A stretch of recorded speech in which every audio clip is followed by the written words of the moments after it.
Sa mga kapuso nating motorista, asahan na po ninyo ang pagsikip ng trapiko sa NLEX. Simula Biyernes ng gabi dahil sa mga inaasahang dadagsa para sa sentenaryo ng Iglesia ni Cristo. Ang PNP nga naka-heightened alert na simula sa Biyernes. Nakatutok si Steve Dailisa. Ang mahabang pila ng mga bus sa North Luzon Expressway nitong madaling araw ng Lunes nang pasinayaan ng Philippine Arena ng Iglesia ni Cristo, patikim pa lang daw ng inaasahang traffic sa engranding selebrasyon ng INC sa kanilang sentenaryo sa linggo. Aabot kasi sa tinatayang mahigit 1 milyon ang dadalo at dadagsa gamit ang 10,000 bus at higit 2,000 AUV. 13 bayan sa Bulacan pati ang ilang lugar sa Valenzuela ang pinakausapan para makaparada ang mga sasakyan sa isang lane o sa inner streets para di mag-traffic. Sa mga dadalo galing ng Metro Manila, maaring dumaan sa Mindanao Avenue at Balintawak Toll Plaza. Kung galing ng norte, U-turn sa Mindanao Avenue para raw hindi makatraffic sa mga mas maliliit na exit sa NLEX. Ang mga bus na pabalik ng Metro Manila at Southern Luzon, U-turn naman sa Santa Rita, Balagtas at Tabang exit ng NLEX.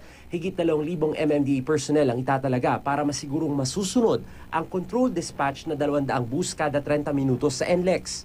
Ang PNP simula sa Biyernes ilalagay na sa heightened alert.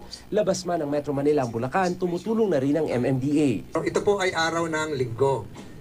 So karamihan naman po pag linggo hindi ganoon ang peak ng passenger rate o ridership. So maunawaan naman po ng ating mga kababayan na ito mga inarkilang bus ay papunta sa Philippine Arena lahat. The PNP will provide at least 3,200 PNP personnel for security coverage and related functions as well as traffic assistance. Simula ngayong araw, maaari nyo nang i-download gamit ang inyong mga Android phones ang MMDA INC Centenario app.